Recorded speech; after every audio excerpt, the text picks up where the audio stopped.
Hello there, my name is Lucas Abbott, and in this audiovisual presentation, today I will be covering the subject of languages, or more importantly, endangered languages, including the actions that could be taken in order to save some of these languages.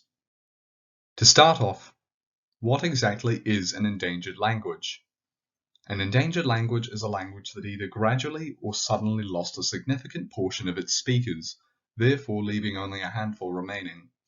In Susan Romaine's publication, Preserving Endangered Languages, she states that approximately 60 to 90% of the supposed 6,900 languages currently spoken will not survive into the next century if the decline of speakers continues at the current level.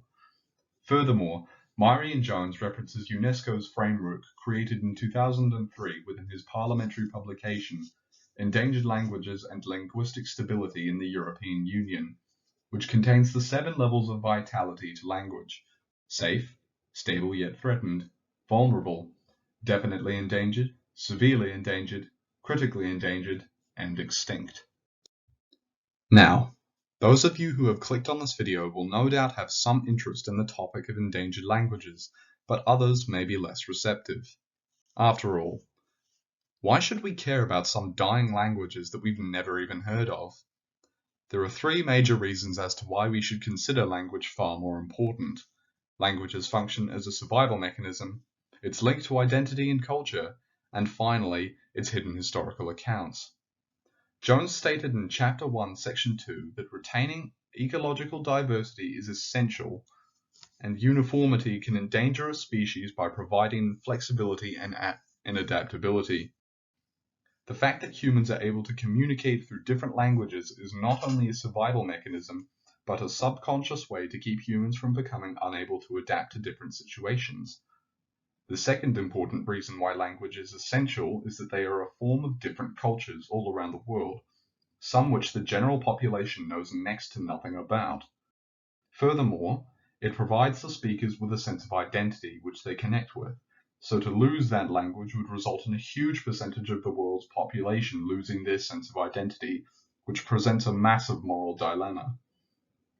Finally, the speakers of these languages possess valuable historical recounts of events from their unique point of view, which would provide historians with otherwise impossible knowledge of history and draw an attention to the culture from the wider population, which could directly result in the renewed security of their languages. This leads us into our next point.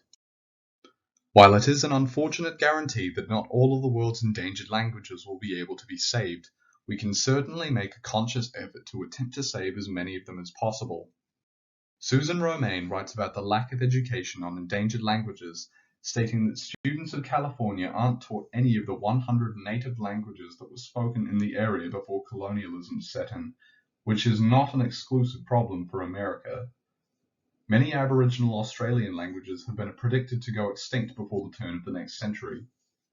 This lack of tuition is directly correlated to, by the time of 2007, only 5% of the world's languages having over 1 million speakers worldwide. However, Anthony Woodbury details in his infographic, What is an Endangered Language?, ways in which endangered languages can be saved. He mentions that the tuition of the Irish language has institutional backing despite the efforts of the English, and in California, some of the younger generation have become apprentice speakers to older generation speakers of endangered languages, and states that a growing number of conferences, workshops, and publications now offer support for individuals, schools, and communities trying to preserve ancient languages, an example of which will be covered next. Te Reo Māori was an endangered language that, through integration into the mainstream, has flourished since then and is now recognised as a national language of New Zealand and spoken by both Māori and Pākehā people alike. Jeanette King addresses the length of endangerment that Te Reo has faced in her 2018 publication from the Oxford Handbook of Endangered Languages. She talks about how speaking Te Reo was punishable in schools in the late 19th century and early 20th century, and how the urbanisation in New Zealand drew Māori people looking for prospective work away from the marae, the hub of the rural Māori-speaking community, leading to a loss of language and culture. However, King also describes that efforts were made in order to preserve the language, such as organisation of kohanga reo throughout the urban areas of New Zealand in the mid-1980s, in order to maintain the practice of te reo and the Māori culture as a whole. In terms of te reo Māori inclusion in the media, King mentions that the first dedicated Māori language radio station began broadcasting in 1983, and Māori TV's first dedicated channel, a Māori news called Te Karere, started broadcasting in 1982, where the news anchor spoke in te reo. Māori television would be recognised as a national TV station and began broadcasting nationally in 2004.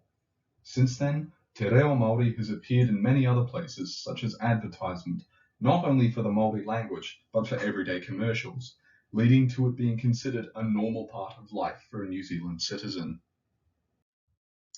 In this video, I have discussed what endangered languages are and how they come about, the consequences that losing languages entails, including loss of culture, history, and identity, discussed methods on how languages can be saved, and covered an example of a previously endangered language being reintroduced into the media mainstream in order for it to thrive.